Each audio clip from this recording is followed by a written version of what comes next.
Okay, can I scream for a moment because this is surreal? Please, go and scream.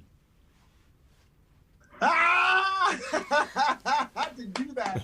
Had to do that. Yo, I love that. I'm sorry. I'm a big fan, Keke. Thank you so much for helping me get on this spot. You know, I've always watched you trying to get into television and radio as well. Kaluuya, we love you, East Africa. Love. We just have your back. We are so proud. Like Thank we you. brag as though you've lived in Uganda all your life. Love. And we brag about our Oscar. We brag about you and Lupita. So I just wanted to get that off. That is so Love, my chest appreciate you, my before we guy. get started. Thank you. Good energy, man. Welcome to my show. I'm so excited to have you. I hope my accent is a little bit clearer for you. Yes. Nairobi, Kenya is more than willing to just get to listen to what you have for us. But ladies and gentlemen, put your hands together for the iconic Keke Palmer and the Oscar-winning Daniel Kaluuya. Yes. Let me scream.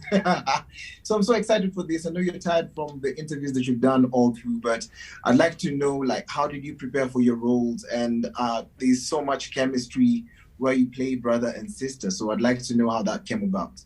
Yeah, I mean, when I met Daniel, I immediately felt like Jordan must have knew that we would fit so well together because the chemistry was bonkers. So at that point, I think that was became kind of the centerpiece for, we're going to have a fun time filming. And then, I mean, the script itself was just incredible. Right away, I loved my character and knew I'd have a lot of fun. And it would be a challenge, but it would be a lot of fun playing her. Yo. How about Daniel? How was it for you? It was great. I mean, Key's good peoples, man. She's good energy. So it was when I always knew that, and I always wanted to meet Keke. I can't even lie.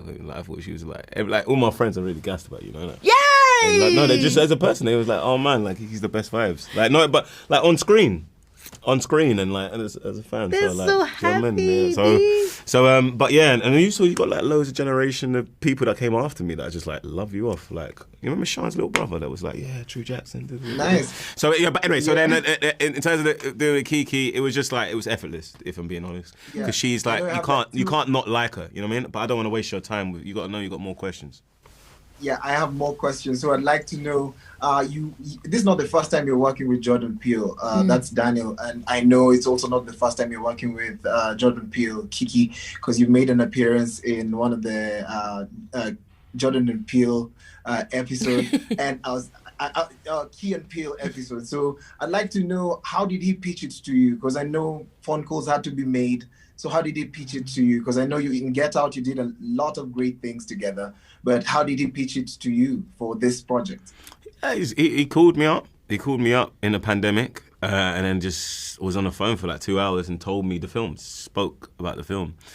And I was like, wow, this is a lot. Like, this is audacious. This is a lot. And I was like, who's playing Emerald? Who do you think is playing Emerald? Because I knew that was the key of it.